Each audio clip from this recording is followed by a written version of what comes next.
Bismillahirrahmanirrahim. Assalamualaikum warahmatullahi wabarakatuh. Alhamdulillah nahmaduhu wa nasta'inuhu wa nastaghfiruh wa na'udzu billahi min shururi anfusina wa min sayyiati a'malina. May yahdihillahu fala mudilla lahu wa may yudlil fala hadiya lahu. Allahumma shalli wa sallim ala sayyidina Muhammadin miftahi babi rahmatillah 'adada ma fi 'ilmillah. Salatan wa salaman daimain bidawai mulkillah wa ala alihi wa sahbihi wa mawala amma ba'd. Rabbi shrah li sadri wa yassir li amri wa hlul 'uqdatam min lisani yafqahu qawli. Bapak-bapak dan ibu-ibu sekalian, para jamaah Masjid Nurul Yakin yang dirahmati Allah Subhanahu wa taala, khusus orang tua kita, guru kita, Buya Haji Muzal Musannif ta'ala bituli hayati wa nafa'ana bihi wa bi ulumihi fid dharain amin.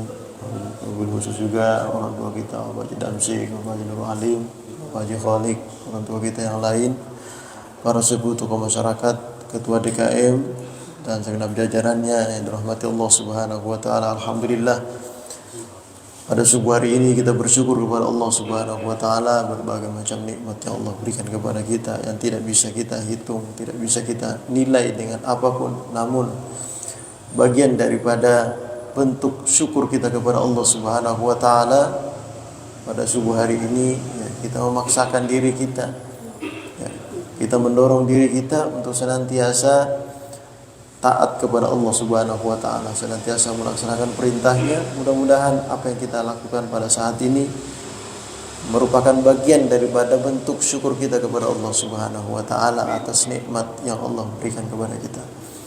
Bapak dan Ibu sekalian yang dirahmati Allah,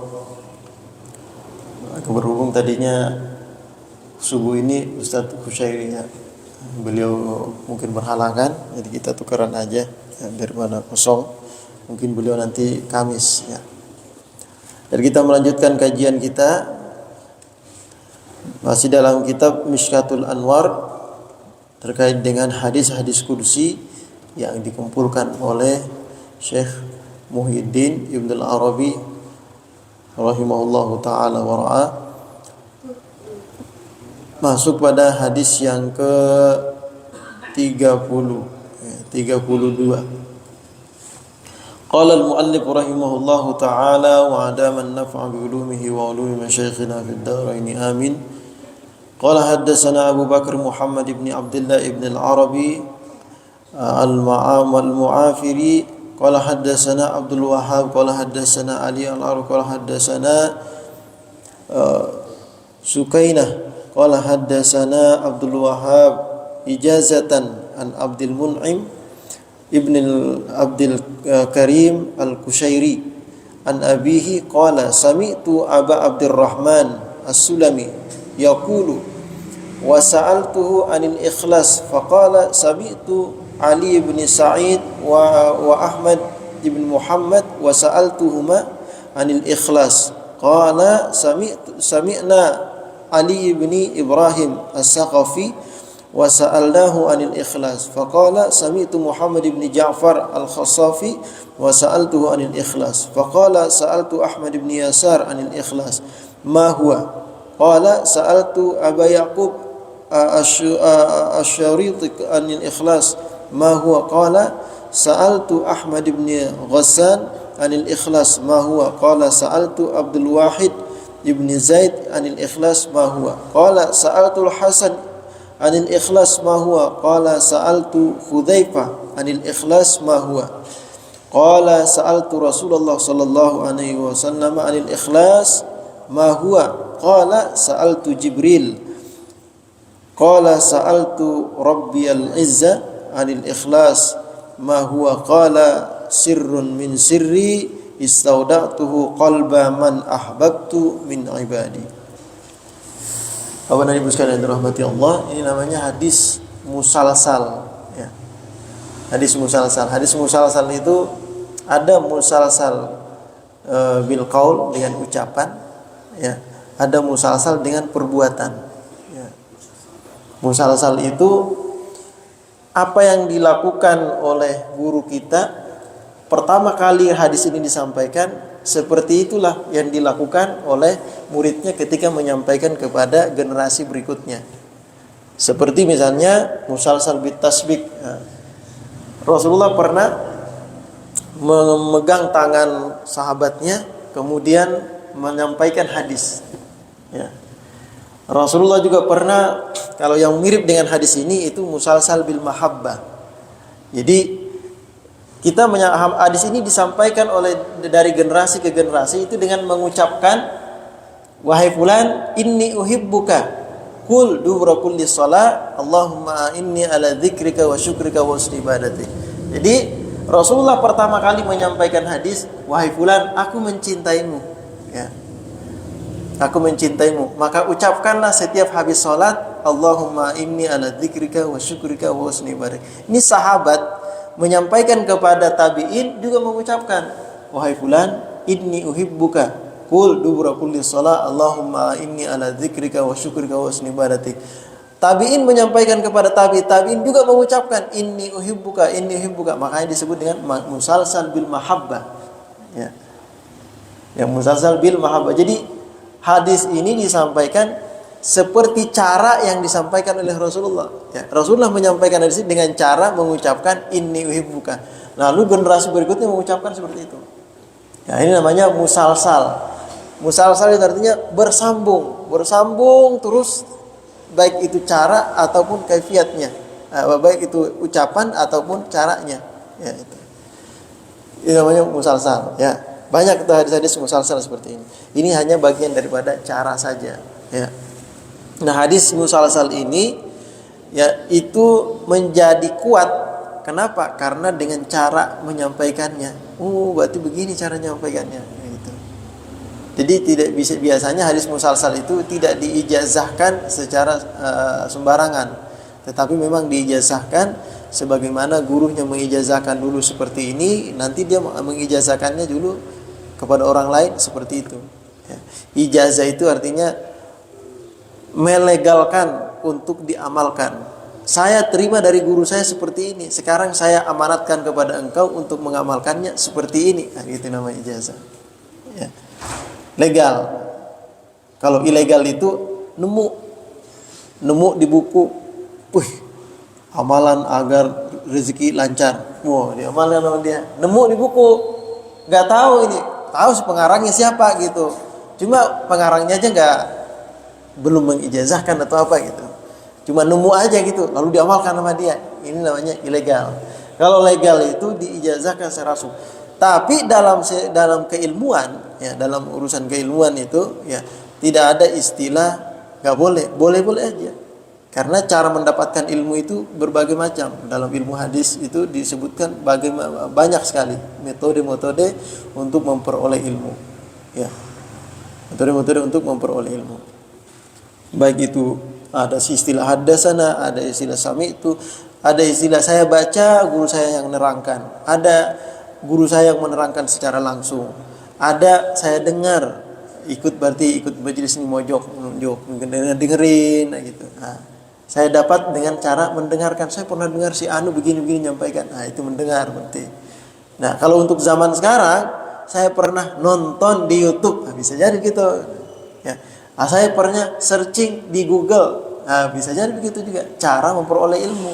Cuma nanti ya perlu dipastikan sumbernya valid, benar atau tidak. Jangan sampai kita searching di Google dapat tulisan, ternyata itu tulisan yang memang dipelintirkan, ya, sehingga orang yang membaca itu salah paham. Sengaja banyak itu gitu.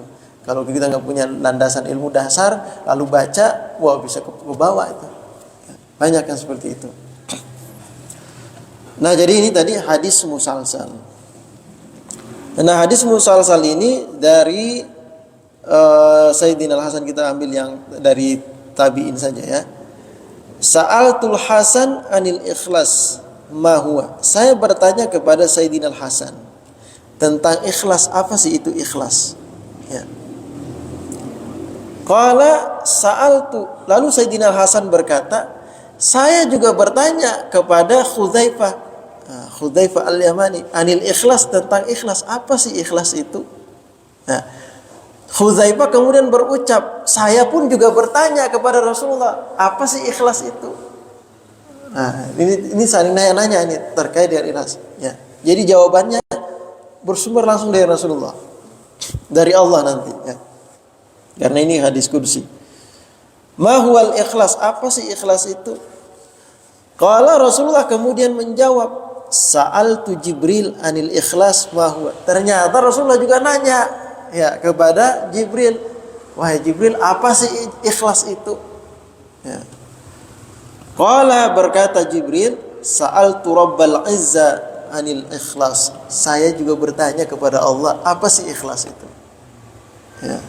Jadi ini silsilah metode bertanya. Ya, musalsalnya metodenya bertanya.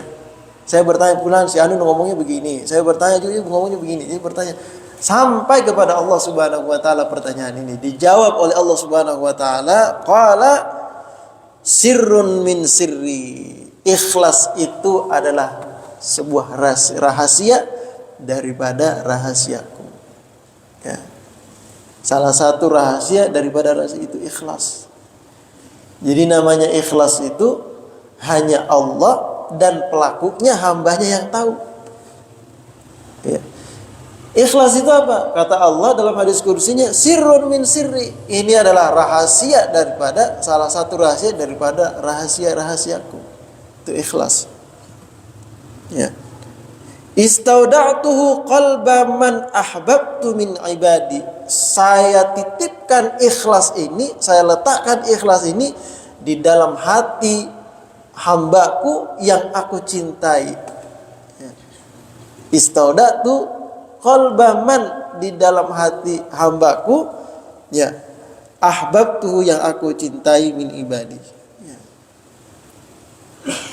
Jadi ternyata orang yang sudah sampai pada level ikhlas dalam beramal, mereka ini adalah orang-orang yang dicintai oleh Allah Subhanahu wa taala.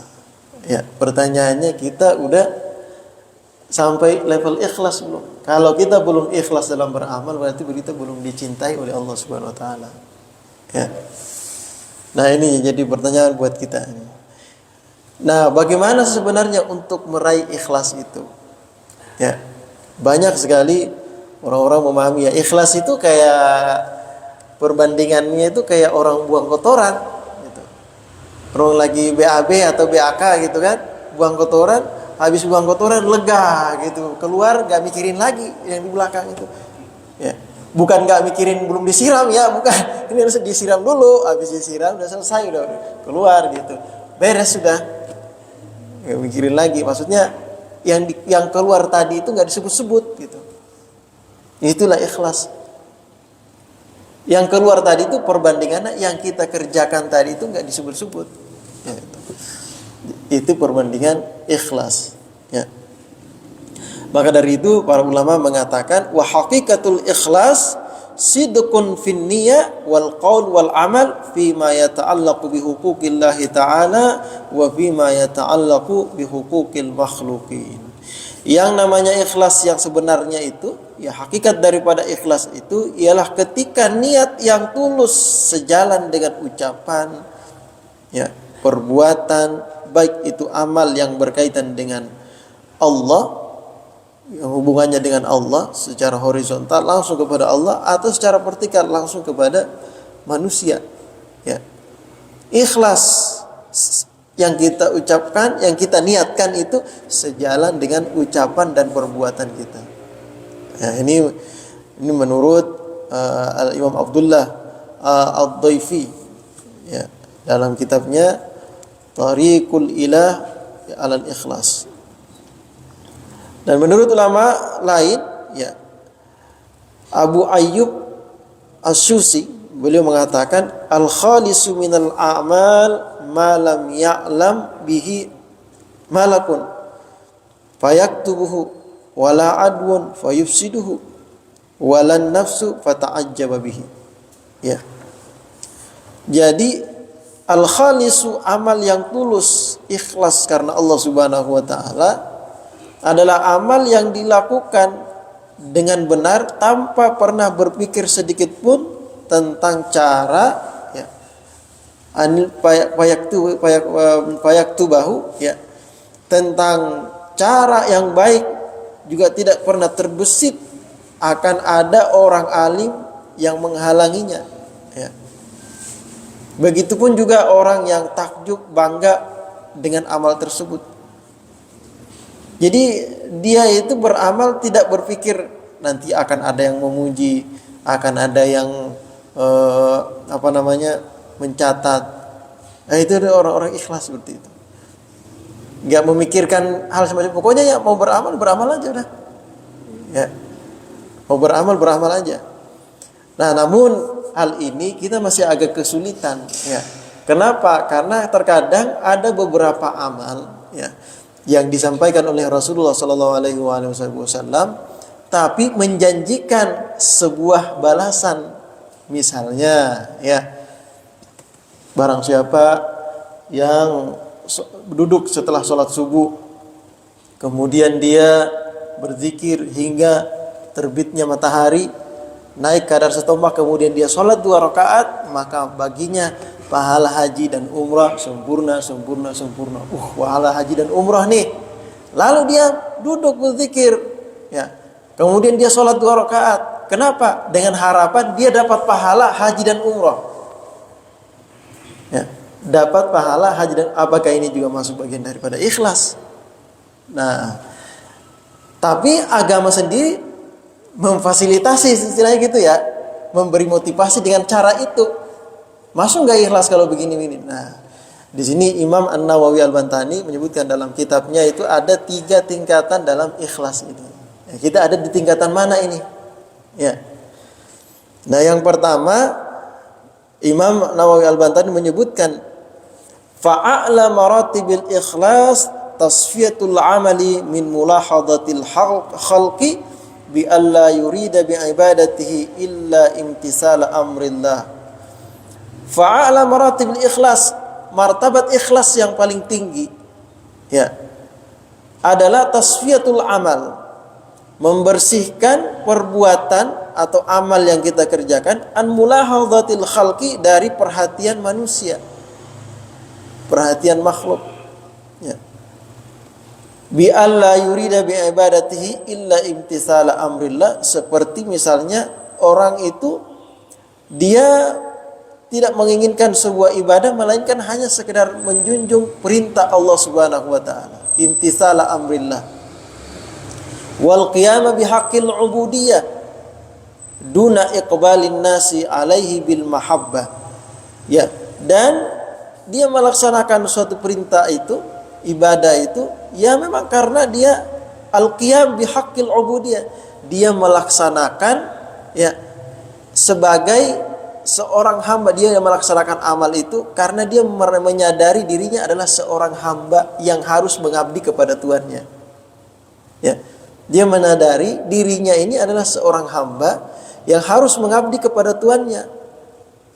Ini perbandingan zaman dulu, ya. Zaman dulu itu hamba itu, budak itu bekerja beda dengan pembantu.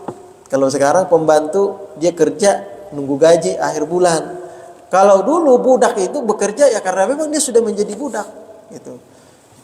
Dia punya tuan, gitu. Dia dibeli oleh tuannya dan dia bekerja tidak tanpa mengharapkan upah. Ya, karena memang tidak ada upah budak zaman dulu itu.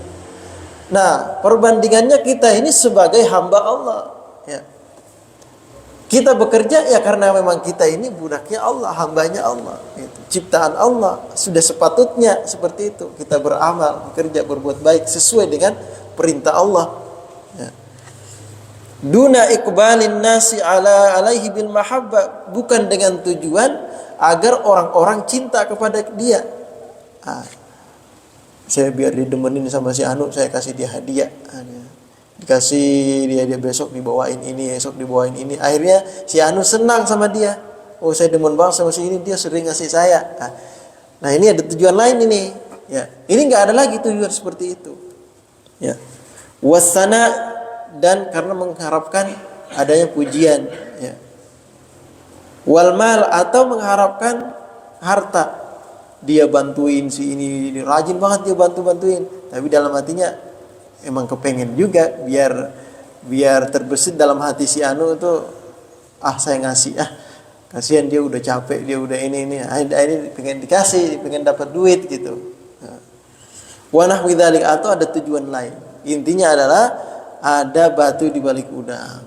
Ya, ada tujuan lain ya selain Allah Subhanahu wa taala. Nah, kalau sudah bersih daripada itu, ya tidak ada tujuan lain hanya sekedar Allah Subhanahu wa taala, itu sudah masuk pada martabat yang paling tinggi dalam ikhlas. Ya. Ini menurut Imam An-Nawawi. Yang kedua, wal martabatus tsaniyah, ya, martabat yang kedua, ayya'mal lillahi liyu'tihi al-khudud al-ukhrawiyah kal ibadi anin kal bi'adi anin nar wa idkhalihi al-jannah wa tan'imihi bi anwa'il muladhaha. Dan martabat yang kedua adalah bahwa dia beramal agar Allah memberi dia bagian-bagian nanti di akhirat. Mengharapkan pahala. Kalbi'adi anin nar, seperti mengharap agar Allah menjauhkan dia daripada api neraka. Dia beribadah agar Allah menjauhkan dia dari api neraka. Ya. Wa idkhalil jannah, dan dia beribadah agar dimasukkan Allah ke dalam surga. Ya. Wa tan'imihi, dan dia berharap beribadah agar nanti dia masuk surga dapat nikmat yang banyak, derajat surganya tinggi. Ya. Nah, hal yang semacam ini masuk pada tingkat ikhlas yang kedua. Masih mengharapkan surga, masih mengharapkan perlindungan dari Allah. Itu tujuan dia beramal nih. Ya. Itu masuk pada tingkatan yang kedua. Tapi sudah masuk ikhlas gitu. Sudah masuk ikhlas, ya. Karena Allah Subhanahu wa taala menjanjikan bagi orang yang bertakwa, orang yang muhsinin, itu beberapa janji, seperti Allah menjanjikan surga, Allah menjanjikan seorang itu dijauhkan dari siksa neraka. Ya. Nah, ini bagian daripada motivasi, ya. Motivasi beramal. Tapi tujuannya ukhrawi, tujuannya akhirat, ya. Tidak ada tujuan lain. Ini sudah masuk dalam kategori ikhlas. Mungkin kita ada di tahap ini nih. Ya. Ada lagi tingkatan yang paling rendah. Ya. Wal martabatu tsalitsah, tingkatan yang ketiga, yang paling rendah, ayya'mala lillahi liyu'tihi haddan dunyawiyan katausi'atir rizqi wa daf'il mu'diyat. Ya. Ada orang beramal, ya, agar diberikan bagian-bagian daripada dunia. Ya. Seperti misalnya diluaskan rezekinya. Dia beramal agar diluaskan rezekinya. Atau dia beramal agar dijauhkan daripada bala. Misalnya kata kiai, kalau kita rajin sholat duha, rezekinya lancar. Akhirnya dia rajin di sholat duha dia. Tujuannya apa? Agar rezeki lancar. Rezeki itu didapatnya di mana? Di dunia. Kalau yang kedua tadi, ya, dia mendapatkan bagian nanti di akhirat. Di akhirat pengennya dia dapatnya. Kalau yang ini pengennya dapatnya di dunia. Dan dia beribadah, dan memang sesuai dengan misalnya ketentuan-ketentuan, ada beberapa amalia-amalia yang dimotivasi oleh Rasulullah dengan ganjaran pahala yang bisa diraih di dunia ini. Seperti contohnya lagi silaturahim. Dia senang dia silaturahim, berkunjung kepada saudaranya, nyambung silaturahim, bawain oleh-oleh gitu kan. Tujuannya apa? Agar rezeki lancar, umur panjang kan gitu. Nah, senang dia. Atau misalnya lagi ya, dia suka bersedekah. Ya. Hari ini mudah-mudahan Allah menyelamatkan saya dari berbagai macam bala. Rasulullah bersabda, as-sadaqah tudfi'u ghadabar rabb. Sedekah itu akan memadamkan murkahnya Allah. Mudah-mudahan hari ini saya enggak dapat murka dari Allah Subhanahu wa taala. Saya bersedekah. Sedekah dia, masukkan 5.000 ke dalam kotak amal. Masuk 5.000. Tujuannya apa? Supaya Allah melindungi dia hari ini. Ya. Sesuai dengan, dan memang sesuai dengan sabda Nabi, as-sadaqah tudfi'u ghadabar rabb. Ya. Sedekah itu bisa memadamkan kemurkaan Allah.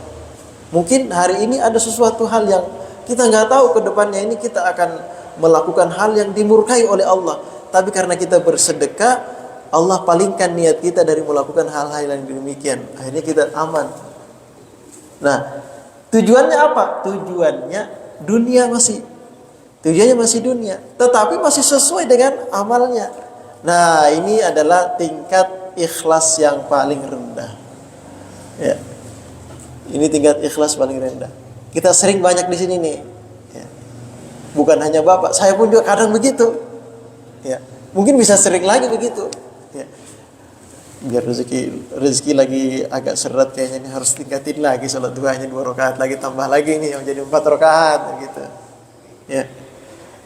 Ini kayaknya urusan banyak banget, susah banget nih urusan ini nih. Kata Allah, banyak istighfar, kata para ulama, banyak istighfar, banyak istighfar. Ya, may yattaqillah yaj'al lahu makhraja wa yarzuquhu min haitsu la yahtasib. Barang siapa yang bertakwa kepada Allah, maka Allah akan beri dia solusi dari segala macam urusannya. Saya lagi banyak urusan sekarang ini. Banyak-banyak istighfar. Astagfirullahaladzim, astagfirullahaladzim. Ya. Kita nggak tahu, tiba-tiba ada solusi Allah berikan gitu. Ada ide yang Allah kasih, atau ada orang yang datang kemudian memberi kita masukan seperti itu. Ada jajalannya gitu. Ya, ada jajalannya. Karena kita masih di level ini nih. Ya, tapi syukur kita, alhamdulillah kalau berada di level ini. Ya. Level yang paling bawah, dan ini bukan termasuk daripada ikhlas, adalah beramal karena ingin dilihat oleh orang lain. Ini sudah masuk riya. Ya, beramal dengan tujuan dipuji oleh orang lain. Beramal agar mendapatkan suara yang banyak. Oh, sekarang udah mulai nih. Ya. Nyumbang masjid, nyumbang majelis taklim, datang ke sini, datang ke sana. Tujuannya apa?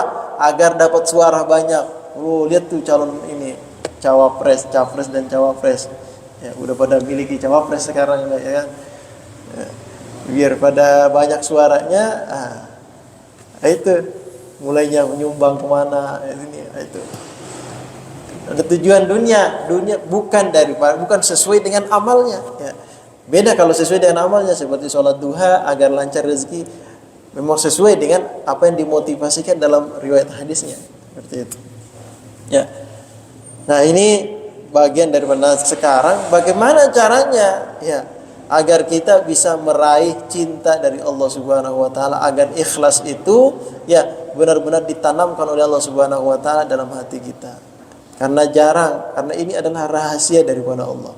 Ketika seorang hamba itu sudah mendapatkan sirrun min sirri, kata Allah Subhanahu wa taala, rahasia daripada rahasiaku, maka dia sudah mendapatkan bagian daripada ikhlas. Tentunya ya ikhlas ini pertanda bahwa amal seorang hamba itu sudah diterima oleh Allah Subhanahu wa taala.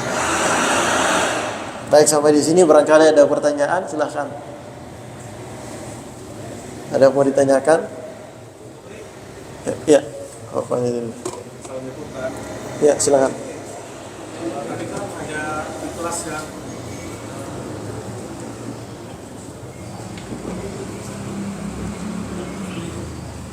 Assalamualaikum Pak.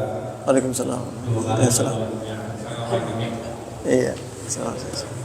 Ustaz tadi dijelaskan di Imam Nawawi. Iya. Itu yang ikhlas yang pertama itu kan dikatakan hanya menjalankan awal ya, tidak apa-apa. Apakah memang itu betul-betul bisa kita jalankan? Yang saya mau tanyakan, maksudnya sebenarnya itu bisa nggak kita menjalankan ibadah tanpa mereka apapun, hanya yang menjalankan perintah Allah.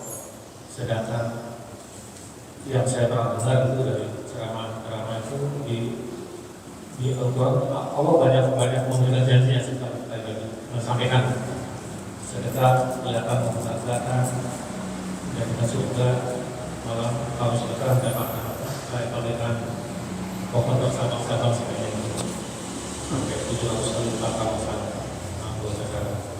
Maksud saya adalah apakah memang di dalam ayat Al-Quran itu ada Allah mengatakan bahwa sesungguhnya keikhlasan itu adalah yang tidak berharap apapun, hanya menjalankan perintahku. Apakah demikian adanya? Sebab setahu saya yang kisah-kisah terdahulu para nabi pun juga berharap pada Allah. wisata yang saya pernah dengar Nabi Sulaiman berharap kerajaan besar di sana punya, atau Nabi Ayub masalah itu sembuh dari sakitnya. Tapi Zakaria masalah juga pengen punya anak kalau salah ya, kalau salah. Jadi intinya yuk berharap. Nah kalau memang ternyata ada itu yang nomor satu keikhlasan itu emang nggak tahu memang bisa Pak, syaratnya apa gitu supaya bisa mencapai keikhlasan nomor satu itu berdoa ibadah tanpa cara apapun kecuali jaminan keberkahan. Terima kasih banyak penjelasannya. Salam sejahtera. Ya, terima kasih Pak Syukri atas pertanyaannya. Pertanyaan bagus ini ya. Jadi ada nggak memang orang-orang yang memang sampai pada level pertama itu? Wallahu a'lam. Yang jelas ada. Tapi wallahu a'lam berapa banyak, berapa persen itu wallahu a'lam hanya sirrun min sirrillah. Ya, sirrun min asrarillah. Rahasia daripada rahasia Allah. Karena kita nggak tahu, kadang kita menilai orang itu, wah ini orang kayaknya hubud dunia nih. Padahal tidak ada sama sekali dalam hatinya terhadap dunia. Ya. Ingin meraih apapun gak ada dalam hatinya ya. Nah jadi karena ini rahasia Allah, hanya Allah yang tahu. Tetapi hal-hal semacam ini bisa diupayakan ya. Bisa diupayakan. Makanya dikaji, ada kajian martabat-martabat seperti ini ya. Sebagaimana kan tadi perbandingannya adalah sebagaimana orang ketika membuang kotoran, dia tidak melakukannya tanpa ada paksaan, tanpa ada harapan apapun. Dia membuang kotorannya, setelah membuang kotorannya dia pergi dan tanpa menyebut-nyebut atau mengingat-ingatnya lagi ya. Karena memang sudah harus dia buang gitu. Nah begitulah, karena memang sudah semestinya dia mengerjakan hal itu, mengerjakan ibadah ini dan itu, karena memang semestinya sebagai seorang hamba itu. Nah ada sebuah ungkapan daripada salah seorang ulama ya, Imam Al-Qushairi dalam risalah Al-Qushairiyah, beliau itu menyebutkan salasun min alamatil ikhlas. Ada 3 macam dari ciri-ciri seorang itu ikhlas ya. Ini bukan untuk menilai orang ya, tapi untuk diri kita. Kita ini beramal sudah ikhlas sebelumnya gitu.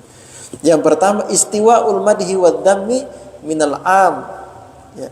Sama dalam dirinya itu, mau dipuji, mau dicaci sama saja, biasa saja dia mengerjakan itu, ya udah dikerjakan aja udah.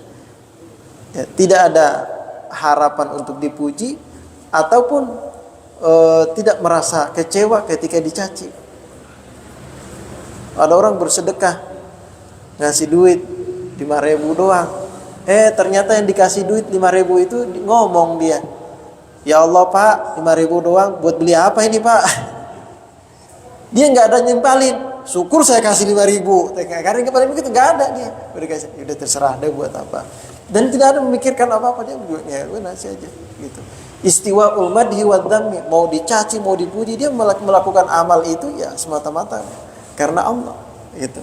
Yang kedua, ya wa nisyanu ru'yatil amal fil a'mal, dan melupakan melihat amalnya pada apa yang telah dilakukan tadi, kemudian membanding-bandingkannya dengan amal-amal yang lain. Gak ada orang ikhlas, gak ada seperti itu. Wah, gak ada dalam dirinya itu, gak ada. Saya sudah mengerjakan ini, saya sudah mengerjakan ini. Dia ngelihat si Anu, si Anu sudah cuma 2 rakaat doang, saya 4, dan gitu. Gak ada gitu. Ya, dia ngerjakan, udah kerjakan aja udah. Dia sendiri misalnya lupa, saya kerjakan berapa rakaat tadi, saya berzikir berapa tadi gitu. Ya pokoknya saya udah berzikir aja udah. Saya kerjakan sholat aja. Nah, ibadah aja. Ya. Wa nisyanu inqidha'i thawabil amal fil akhirah, dan lupa akan hak amalnya, baik itu berupa pahala nanti di akhirat. Ini ikhlas nomor 1 nih tadi.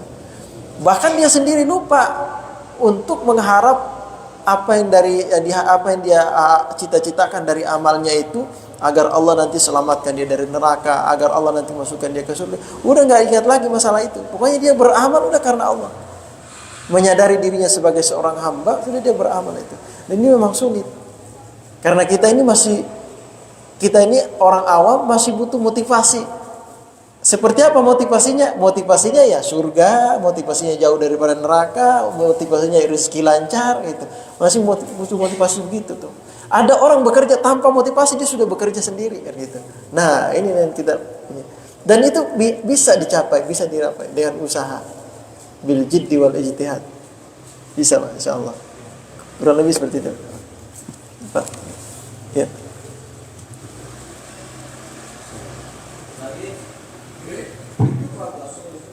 Ya, sudah. Waalaikumsalam warahmatullahi wabarakatuh. Dari tiga tingkatan ikhlas yang tadi Imam Nawawi tadi, gimana kalau kita meniatkannya itu ingin mendapatkan rahmat Allah? Ya, baik. Tiga tingkatan tadi, bagaimana kalau misalnya kita niatnya agar mendapatkan rahmat Allah? Ya. Rahmat itu artinya kasih sayang Allah. Ya. Kita pengen agar Allah memberi kita kasih sayang. Allah ya sama dengan tadi, Allah mencintai kita. Gitu. Itu masuk pada tingkatan rahmat ini. Rahmat ini pengennya diraih di dunia apa di akhirat gitu, Pak.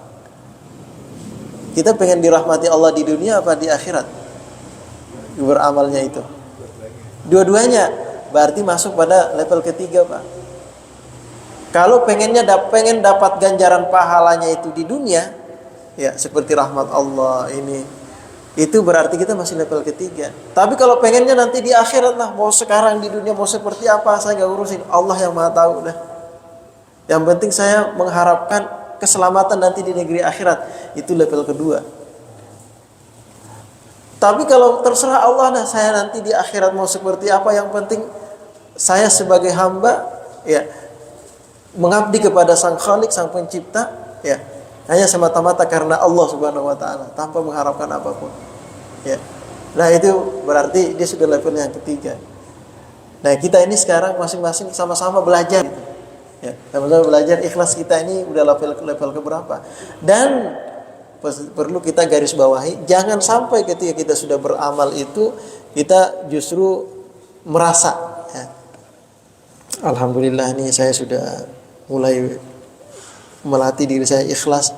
Alhamdulillah kemarin saya sudah sholat tanpa merasa apa-apa.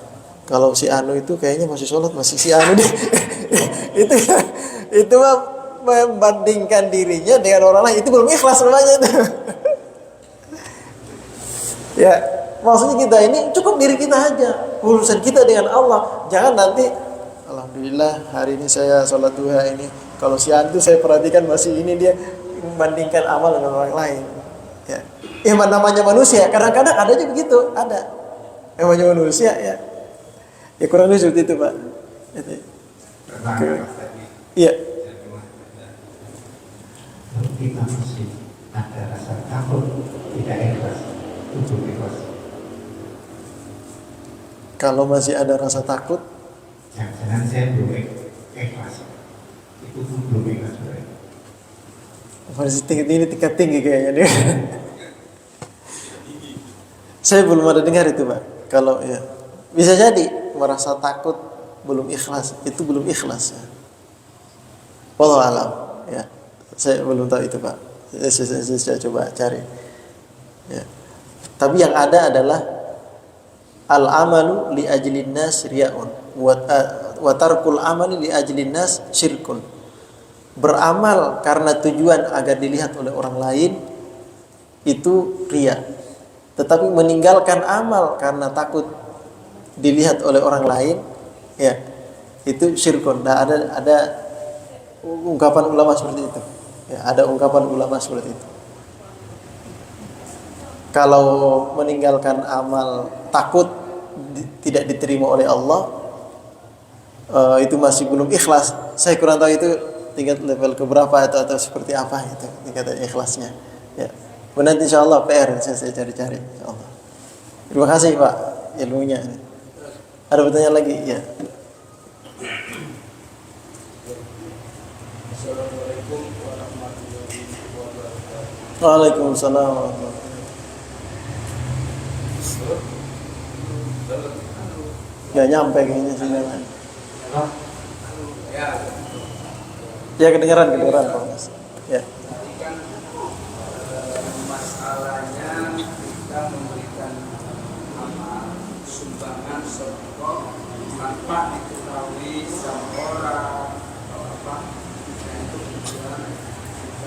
Itu tidak diketahui, Ustaz. Ya. Tapi kadang-kadang orang setelah dia sedekah atau memberikan bantuan kepada orang, tahu-tahu jawaban dari Allah itu dia kena musibah. Pokoknya dia bersedekah nih, tahu 1-2 hari atau dia dijawab sama Allah, bisa aja terjadi dia kecelakaan atau musibah atau apa. Dia sudah ikhlas memberikan sedekah itu, sedekah sama Allah, sudah sampai jawaban dari Allah. Kadang-kadang terjadi sesuatu yang dia tidak ingin, musibah. Dia marah-marah, kesal atau jawaban dari Allah itu seperti itu. Jadi kan kita bukannya hanya memberikan sedekah aja ikhlas, tapi menerima jawaban dari Allah itu juga harus kita ikhlas. Kalau terjadi apa-apa, umpama seperti ini, kita mau bersedekah lewat mesin ATM. Mesin ATM itu sudah menjawab ke host bahwa dana cukup, segala macam cukup. Dijawab. Begitu dijawab dari mesin host atau data center, kembali kartu tertelat, kan berarti gagal ya. Nah itu dia jawaban dari itu, marah-marah, kesel atau tidak menerima. Mestinya kalau bisa ditonjok sama dia, ini sudah aja. Seperti itu cara gambarannya. Makanya kan yang saya pertanyakan, orang bersedekah, tetapi setelah dari sedekah dijawab sama Allah atau diuji sama Allah, Musibah. musibah. Iya. Akhirnya dia yang sudah ikhlas segala macam, begitu tenang, Buyar. marah-marah, kesal, ngomel sama sanak mati. Iya. Itu cara. Bisa jadi. Apakah gambaran itu nilainya seimbang apa enggak? Atau Iya. dari awal itu hilang? Iya, iya. Paham. Pak Ulis. Jadi, baik, terima kasih Pak Ulis pertanyaannya. Ada orang beramal karena dia yakin bahwa as-sadaqah tudfi'u ghadabar rabb. Sedekah ini memadamkan murka Allah. Jadi dia yakin kalau saya bersedekah, insya Allah saya selamat hari ini. Bersedekah, baru aja keluar rumah ditabrak motor. Waduh, gimana ini? Baru keluar rumah udah ditabrak motor. Saya baru habis sedekah saya gitu kan gitu. Istilahnya kan ini udah level 3. Udah level ketiga masih tabrak motor aja gitu. Yang di sini Bang Mulis, husnudzon yang perlu kita perbanyak di sini. Husnudzon kepada Allah, Allah sudah terima amal kita. Tapi ya kita nggak tahu, bisa jadi tadi itu yang akan nabrak truk gitu. Cuma yang datang nabrak cuma motor doang gitu. Alhamdulillah gitu. Coba kalau tadi nggak diijabah oleh Allah, truk yang nabrak gitu. Bisa jadi gitu. Jadi husnudzon kita ini kadang kurang gitu. Kadang kita bersuudzon kepada Allah. Ya, makanya Sayyidina Abu Umar bin Khattab itu ketika dapat musibah beliau mengucapkan alhamdulillah karena beliau berprasangka baik kepada Allah. Musibah yang ditimpakan Allah kepada saya ini bisa jadi lebih besar dari ini. Ya, Allah mampu kan memunculkan musibah yang lebih besar, tapi musibah ini alhamdulillah masih kecil menurut saya. Ini masih kecil ya gitu. Bisa jadi lebih besar tadinya, tapi alhamdulillah ini masih kecil ya gitu. Nah, kita kan nggak tahu yang akan terjadi di depan ini enggak. Tapi yang kita tahu itu hanya sesuatu yang sudah terjadi yang kita rasakan gitu. Ya, rahasia Allah mungkin tadinya mungkin bakal besar nih musibahnya. Cuma karena bersedekah Allah turunkanlah levelnya. Bisa jadi seperti itu Bang Mulis. Yang kadang kita ini kurang pahami gitu.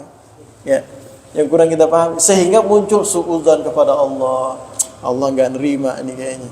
Ya benar juga nih kata Pak ini tadi. Ya baru saya paham nih, saya baru agak paham nih Pak pertanyaan tadi. Kalau ada orang beramal takut gak diterima oleh Allah, berarti itu belum ikhlas. Kenapa? Karena dia beramal karena pengen diterima gitu. Orang beramal kalau pengen diterima itu berarti masih ada embel-embel gitu. Kalau beramal takut gak diterima, berarti tujuannya agar diterima. Tapi kalau orang itu beramal ikhlas karena Allah, gak ada tujuan mau diterima atau tidak oleh Allah. Yang penting ini pengabdian saya kepada Allah gitu. Saya nggak berharap ini amal ini diterima oleh Allah atau tidak. Yang penting ini pengabdian saya dan saya kerjakan sebisanya dan semaksimal mungkin. Bukan asal-asalan juga tapi ya Ya, yang penting saya sholat mah mau diterima sama Allah atau enggak ya urusan Allah. Nah, tapi sholatnya asal-asalan ya enggak juga begitu juga gitu. Maksudnya ini sholatnya sudah maksimal gitu. Urusan Allah mau diterima atau tidak itu enggak ada rasa kayak jangan-jangan enggak diterima oleh Allah nih. Kalau gitu kan seakan-akan dia tujuannya pengen diterima kan gitu. Berarti belum ikhlas kan itu. Benar juga tadi pertanyaannya Pak. Nah, soal kalau itu. Iya.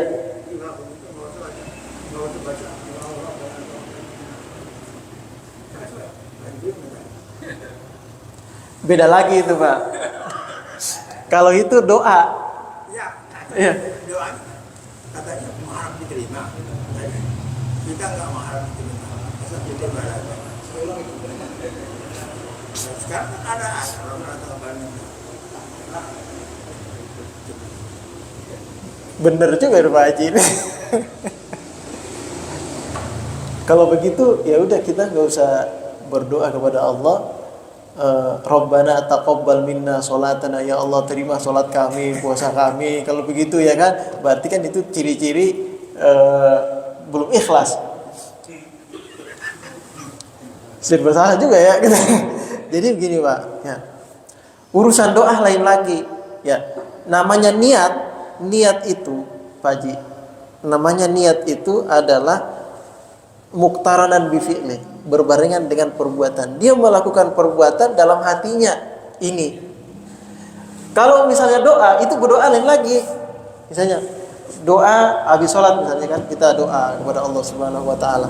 Doa itu perintah Allah sebagai tanda bahwa kita ini lemah di hadapan Allah. Kita mohon pertolongan Allah. Ya, jadi bukan berarti ya kalau begitu gak usah berdoa lagi, nanti gak ikhlas, nanti gak usah. Tapi itu justru diperintahkan oleh Allah untuk berdoa. Kita mohon aja kepada Allah untuk berdoa. Masalah diterima oleh Allah atau tidak, ya yang penting kita sudah berdoa kepada Allah Subhanahu wa taala. Bukan berdoa itu agar karena ada rasa takut tidak diterima, tetapi berdoa itu adalah ibadah kan itu. Salat ibadah, doa juga ibadah. Ya. Apa yang kita mohonkan dalam doa kita itu bagian daripada ibadah kita kepada Allah. Ibadah apa itu doa? Itu ibadah yang menandakan bahwa kita ini kecil di hadapan Allah. Kita ini makhluk membutuhkan Allah, gitu, membutuhkan pertolongan Allah. Ya. Kita ini lemah di hadapan Allah. Ya memang ada sebagian ulama yang mengatakan gak malu saya berdoa kepada Allah. Ada kata begitu. Ada ulama yang mengatakan malu saya berdoa kepada Allah. Kenapa? Saya kalau berdoa kepada Allah itu seakan-akan menuntut banyak dari Allah. Padahal saya belum berbuat banyak untuk Allah. Gitu. Setiap hari aja nggak pakai berdoa aja Allah sudah kasih saya nikmat banyak gitu. Sekarang saya mau nuntut Allah gitu, berdoa minta-minta kepada Allah. Tetapi amal saya belum seberapa saya persembahkan buat Allah. Ada ulama begitu, malu berdoa. Tapi tetap berdoa. Gitu. Iya.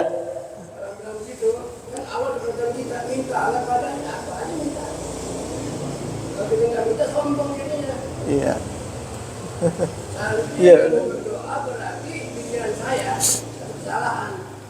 Menantang Allah, Allah minta apa aja dia. Iya. Terus minta terus gitu. Sedangkan kita ini udah di satu umur kita sekian, minta aja. Berdoain berumur. Minta nambah lagi. Udah dikasih sekian umur, minta nambah lagi. Udah dikasih istri, minta nambah lagi kan gitu. kalau mau maaf bisa kita minta maaf dulu ya kan. Harus begitu, setiap salah minta maaf. Setiap salah minta maaf, harus begitu.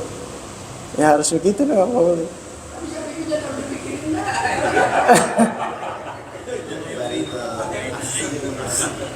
Iya.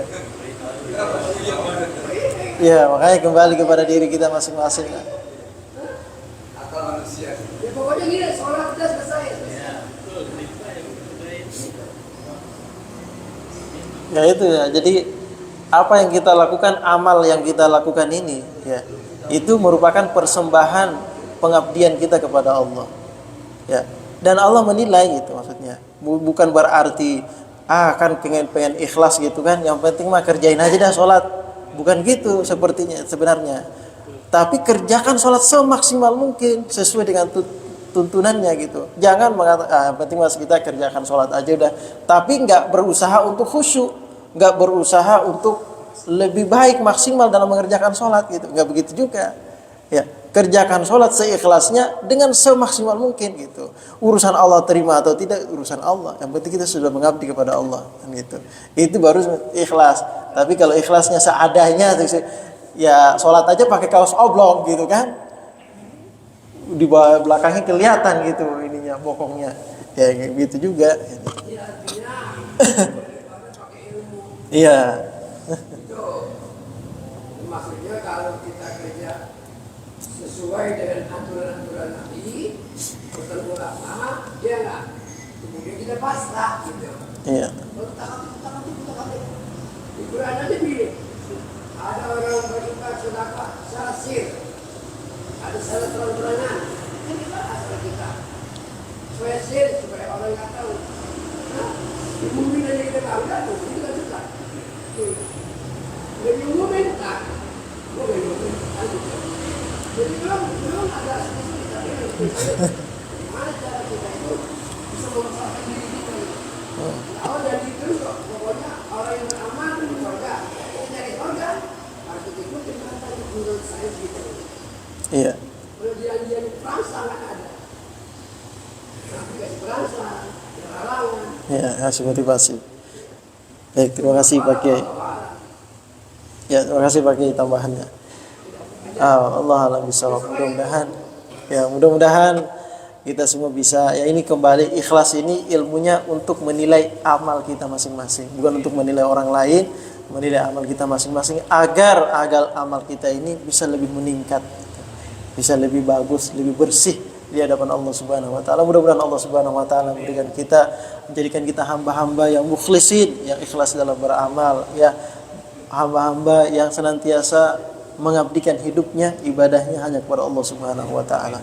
Ya, kita tutup baca suratul Fatihah. Mudah-mudahan apa yang kita hajatkan, kita harapkan dikabulkan oleh Allah. Al-hadina wa kuliyatin sallallahu ila hadratin nabi. Al-Fatihah.